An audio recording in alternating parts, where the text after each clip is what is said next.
Watch Rooney's England tournament goals. Wayne Rooney's retirement from international duty announced after England's all-time record goalscorer had been told he had won a recall at 31 closes another chapter in his illustrious story.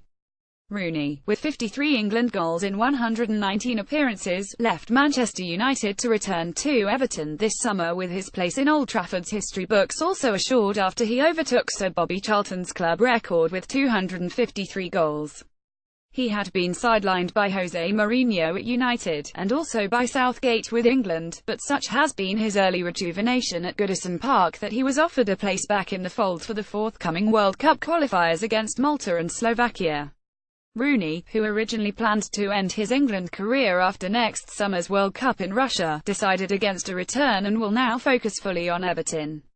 So how will history judge Wayne Rooney's England career? The rise of Romania. Wayne Rooney made his England debut in 2003 and scored 4 goals at Euro 2004. Those of us fortunate to be in Portugal for the long, hot summer of Euro 2004 will remember the rise of this phenomenon and how Everton's 18-year-old became the most talked-about player at a tournament eventually won by rank outsiders Greece.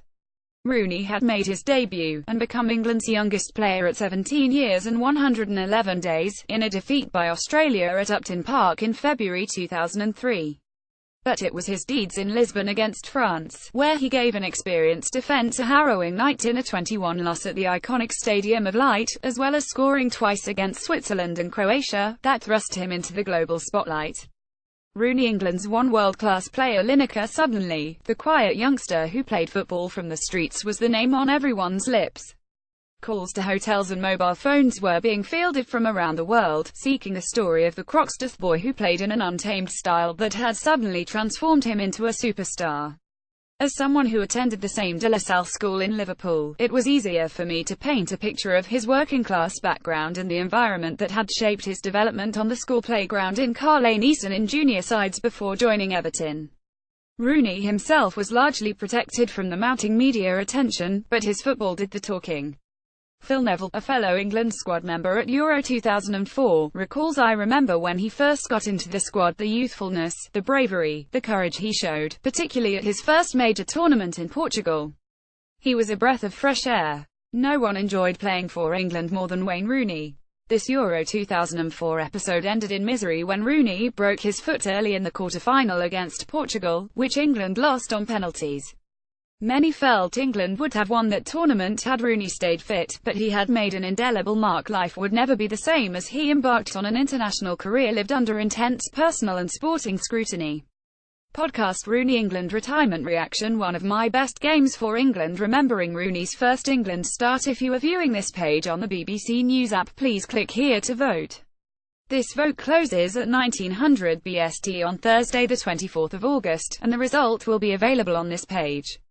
Rooney's regrets. Wayne Rooney was sent off in the 2006 World Cup quarter-final against Portugal. Rooney's stratospheric rise in Portugal sent expectation through the roof. His unstoppable blend of power, awareness and potency in front of goal, leaving England fans hoping they had finally found the talisman to end the years of frustration since the World Cup win of 1966. Sadly, this proved beyond not just him, but a generation of world-class players such as Liverpool's Steven Gerrard, Chelsea's Frank Lampard and the likes of Paul Scholes and David Beckham from Manchester United. The golden generation could not reproduce their consistent success at club level, once in England colours. Rooney's legacy will be coloured by his failure to make a mark on another major tournament. Not fully fit, he was sent off in another quarter-final defeat to Portugal at the 2006 World Cup, and was then the most obvious symbol of the frustrations felt inside the infamous Camp Capello in South Africa in 2010. Manager Fabio Capello's decision to keep England's players miles off the beaten track when they threw open the bedroom windows there would not have been the slightest clue they were in Africa seemed to particularly affect Rooney, someone who did not apparently need or enjoy downtime. He described a typical day as breakfast, training, lunch, dinner, bed, adding for good measure there are only so many games of darts and snooker you can play. Rooney's dark mood surfaced as he shouted criticism of England's supporters into a television camera following a horrific goalless draw with Algeria in Cape Town before England were thrashed by Germany in the last 16. For all his effort, and you only had to listen to Rooney at close quarters to sense his desire and commitment, it simply never happened for him at another tournament. Rooney missed the start of Euro 2012 through suspension after being sent off in a qualifier in Montenegro, and while he was actually one of England's better performers at the 2014 World Cup in Brazil and at last summer's Euro 2016 in France, the abiding memory will be of abject humiliation on both occasions, failure to reach the knockout stage, then a last 16 exit to Iceland. Rooney scored just one goal in 11 appearances at World Cup finals from 21 attempted shots.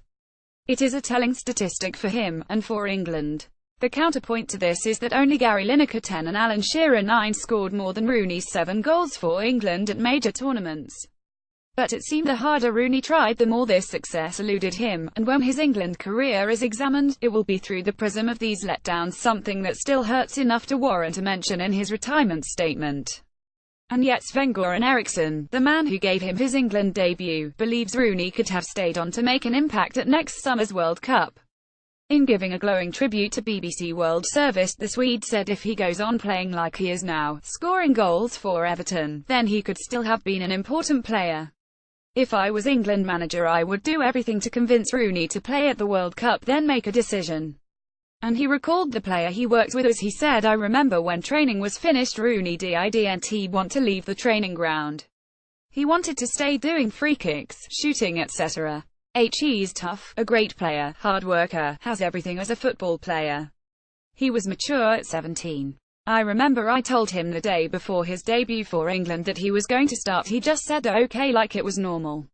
It was not normal at 17. How will Rooney be remembered? Wayne Rooney broke Sir Bobby Charlton's England scoring record with his 50th goal in a Euro 2016 qualifier against Switzerland at Wembley in 2015. Rooney's England record is in the books and cannot be erased, but he may just fall short of the status of greatest order to Sir Bobby Charlton, whose goals record he broke for Manchester United and his country. Charlton has an accolade shared by only 11 Englishmen, a World Cup winner's medal, while Rooney was perhaps a victim of his own stunning early success. But he will be recalled, certainly by those who have followed the England camp closely throughout his international career, as someone who was endlessly committed to his country.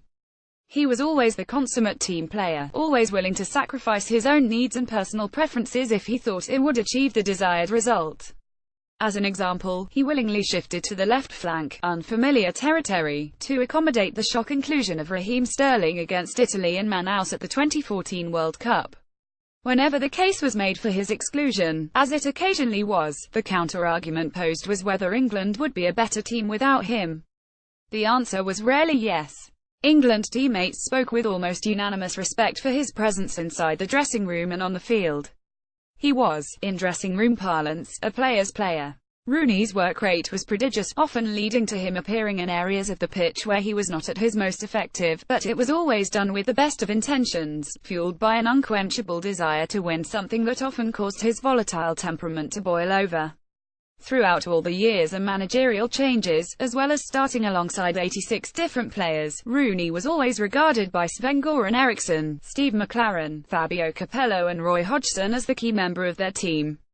Time ran out under Gareth Southgate as Rooney struggled at Manchester United, but even he was ready to bring him back after his early excellence for Everton.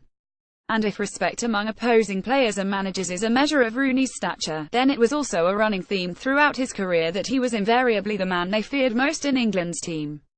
It is perhaps a sign of his selflessness that he has decided to bow out now rather than take the opportunity to close in on the 7 more England caps he needed to pass goalkeeper Peter Shilton's record tally of 125, but it appears he has listened to his body and called it a day.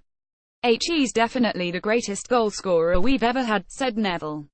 I think HES made the right call for his career and probably made the right call for Gareth Southgate as well. He's gone out at the top and as England's greatest ever goalscorer. What a classy way to bow out from what's been a fabulous international career. Of course, it is impossible to paint a glorious unblemished canvas of his England career, with 2 red cards and his role in squads that failed at major tournaments, but Rooney has a record that he can be justly proud of and can take his place in the Football Association's Hall of Fame. What will be Rooney's England legacy? Wayne Rooney is England's all-time record goalscorer. This is the immediate, factual, historic legacy. And it may well be that in time Rooney might actually come to be regarded as underrated and underappreciated, his career finally being put in perspective away from the initial excitement.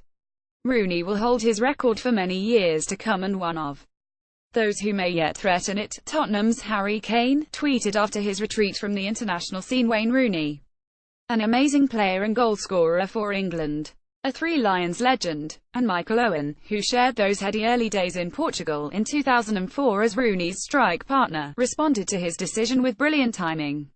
Always go out on top. Well done, Wayne Rooney. An international career to be proud of. Lineker, third in England's goal standings behind Rooney and Charlton, added England's highest ever goalscorer calls it a day.